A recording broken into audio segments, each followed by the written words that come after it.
everyone, welcome back to my channel and welcome to my new vlog. তো friends আজকে আমরা এসেছি eco পার্কে। তো फ्रेंड्स চলো এবার ইকো পার্কের ভেতরে যাওয়া যাক। তো फ्रेंड्स আজকে আমরা ইকো পার্কে কে কে এসেছি দেখো। এই যে আমার দিদির সাথে দেখা হয়েছে, দিদির সাথে আমরা এসেছি আর দিদিরা এত মিশুকে, দিদি দাদা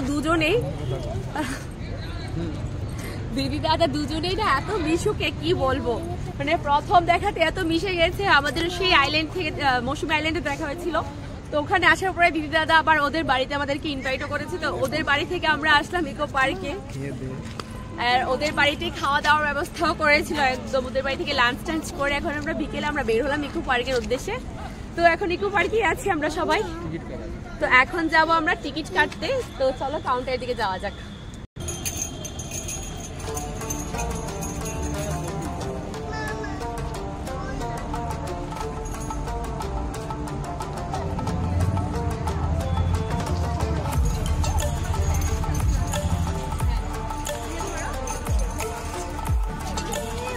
তো फ्रेंड्स এই যে এটা হলো টিকিট কাউন্টার, আর ওখানে গেল শুভ আর দাদা গেল টিকিট কাটতে।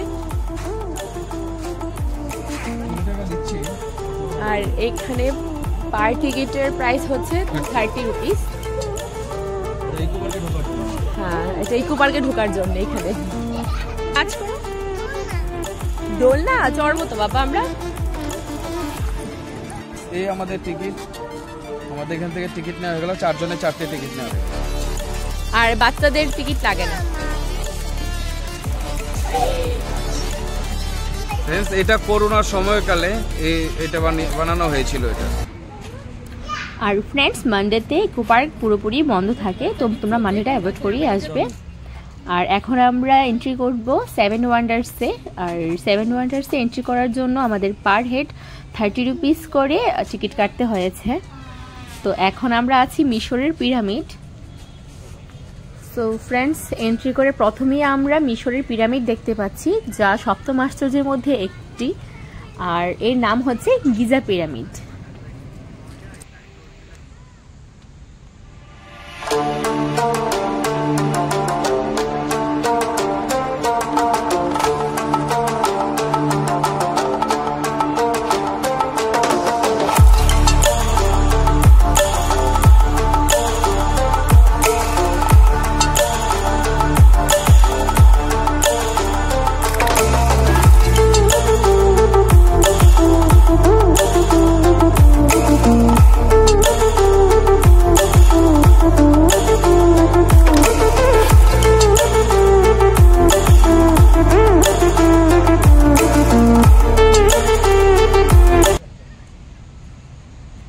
সো ফ্রেন্ডস এখন আমরা পিরামিডের ভিতরে ঢুকবো। তো দেখা যাক পিরামিডের ভিতরে কি আছে।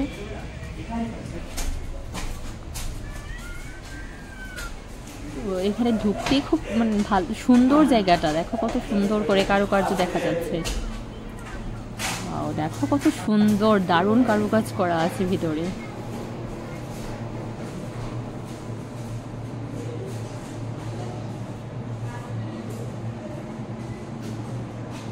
ফ্রেন্ডস দেখো এখানে মিশরের ঐতিহ্যটা তারা কত সুন্দর কারুকার্যের মাধ্যমে ফুটিয়ে তুলেছে, কি অসাধারণ লাগছে দেখতে।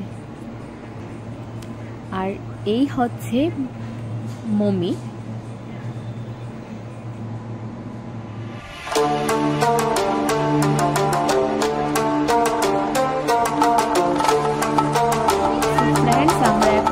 পিরামিড থেকে বেরিয়ে গেছি।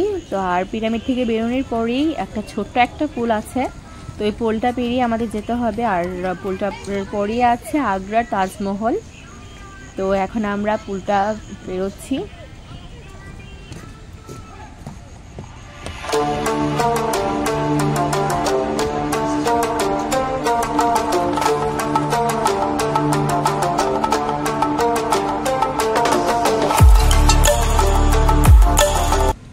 সো ফ্রেন্ডস এই হচ্ছে পৃথিবীর সপ্তম আশ্চর্যের মধ্যে অন্যতম আরেকটি আশ্চর্য, আগ্রার তাজমহল। আর এটা পুরোপুরি আগ্রার তাজমহলের মতো একদম করা হয়েছে, একদম ছোট ছোট কাজগুলো থেকে সম্পূর্ণই আগ্রার তাজমহলের মতো করা হয়েছে।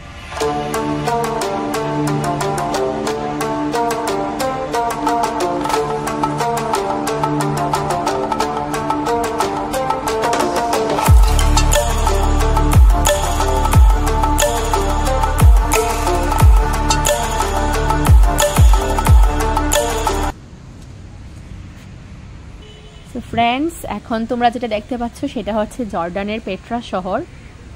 তো এখানে দেখো ছোট করে কত সুন্দর করে করা আছে কাজটা।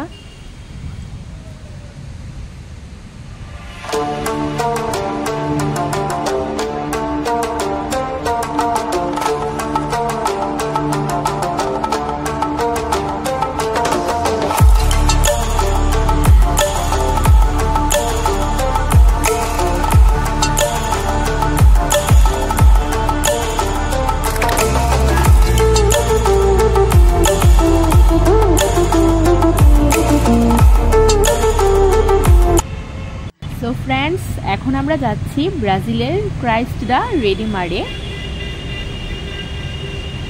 এই হচ্ছে সেই রিও দে জেনিরো।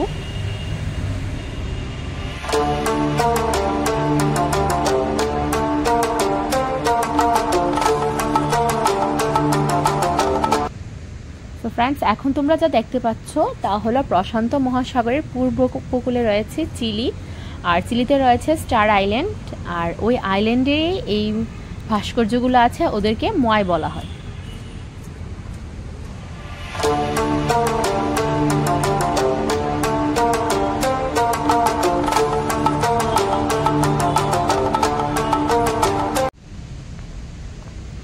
সো ফ্রেন্ডস, তোমরা এখন যে দেখতে পাচ্ছ সেটা হলো কলোজিয়াম অ্যাম্পি থিয়েটার, আর এটা রোম, ইতালিতে অবস্থিত ছিল।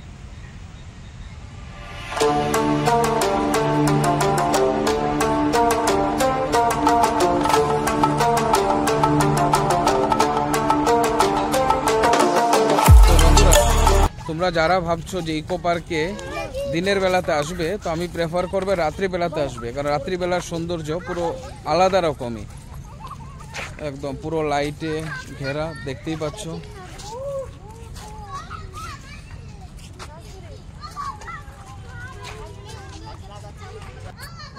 এই জায়গাটা দেখো, এখানে তো শুটিং এর জন্য একদম পারফেক্ট, এখানে শুটিং হয়ও, আর এখানে তো ভালো লাগছে। দেখো চারদিকে একদম সিঁড়ি সিঁড়ি করার মাঝখানে। বলো কি নিউ টাউন যেখান থেকে আমরা ইকো পার্কে এলাম, এটা অ্যাকচুয়ালি হাই ফ্রেন্ড, এই আমরা যে নিউ টাউন থেকে ইকো পার্কে এলাম, এই জায়গাটা একদম শুটিং স্পটের জন্য ভালো একদম।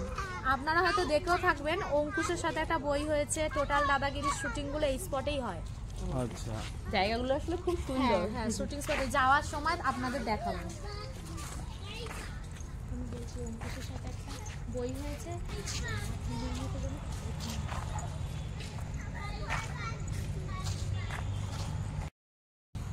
সো ফ্রেন্ডস, আমাদের আজকের ব্লগটা আমি এখানেই শেষ করে দেবো, আর ব্লগটা বেশি বড় করবো না। আর রাত হয়ে গেছে অনেকটা, আমাদের বেরোতে পেরেছে তো, সন্ধ্যার অনেকটাই দেরি হয়ে গেছে, আর বৃষ্টিও আছে, তো বেশি আর ঘুরছি না, আর মানুষও আজকে কম, তো তাড়াতাড়ি আমরা বেরিয়ে যাচ্ছি। আর তো ব্লগটা আমি এখানেই শেষ করে দিচ্ছি।